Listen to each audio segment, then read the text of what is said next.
Europe में राष्ट्रवाद। Italy और जर्मनी अभी किस कॉन्टिनेंट, इन किस महाद्वीप में पड़ता है? तो याद रखिएगा इटली और जर्मनी जो है यूरोप में पड़ता है। ये बहुत ही इंपॉर्टेंट है जो बच्चे 2026 के पेपर देने जा रहे हैं। ठीक है, तो याद रखिएगा, पूछ देगा इटली और जर्मनी किस महाद्वीप में है, तो यूरोप में मार के आइएगा। ठीक है, दूसरा क्वेश्चन पूछेगा कि वियना सम्मेलन कब हुआ था? तो वियना सम्मेलन याद रखिएगा 1815 में हुआ था। ऑस्ट्रिया के चांसलर कौन थे? मेटरनिक थे। ठीक है, याद रखिएगा। गैरीबोल्डी पेशे से क्या था? तो नाविक था, ये जरूर याद रखिएगा। रक्त और लोह की नीति का अ, अवलंबन किसने किया, मतलब किसने ये नीति को अपनाया? रक्त और लोह की नीति किसने अपनाया? तो बिस्मार्क ने। जर्मन राइन की स्थापना किसने की? जर्मन राइन की स्थापना किसने की पूछेगा तो याद रखिएगा नेपोलियन ने। ठीक है, एंड एंड्रियानोपल की संधि कब हुई थी? तो 1829 में। काउंट काबूर की मृत्यु कब हुई थी? तो याद रखिएगा 1862 में। यंग यूरोप की स्थापना किसने की थी?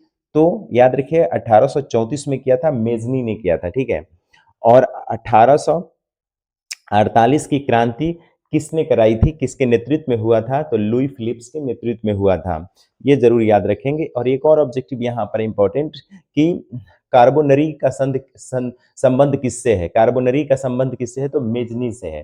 तो कितने ऑब्जेक्टिव हो गए? ये हमारे इंपॉर्टेंट ऑब्जेक्टिव हो गए जो 2026 के पेपर देने जा रहे हैं बोर्ड के। ठीक है, और मैंने सब्जेक्टिव भी इंपॉर्टेंट सिलेक्ट कर रखा है। देखिएगा, पूछेगा इस चैप्टर से राष्ट्रवाद क्या है, ये लिख लीजिएगा राष्ट्रवाद क्या है। अगर आपके पास आंसर नहीं है तो आंसर के लिए कमेंट करिएगा, मैं जरूर दूंगा आपको आंसर। राष्ट्रवाद क्या है? इंपॉर्टेंट सब्जेक्टिव है, 2 मार्क्स का। मेटरनिक युग क्या है? 2 मार्क्स का इंपॉर्टेंट है। गैरीबोल्डी के कार्य को लिखें, ये भी 2 मार्क्स का इंपॉर्टेंट है। जर्मनी के एकीकरण से क्या बाधाएं थी? जर्मनी के एकीकरण की क्या बाधाएं थी? 2 मार्क्स में पूछता है ये। 1830 की क्रांति का वर्णन करें, ये भी बहुत इंपॉर्टेंट है। और राष्ट्रवाद में नेपोलियन की भूमिका क्या थी? ये भी बहुत इंपॉर्टेंट है, 2 मार्क्स में।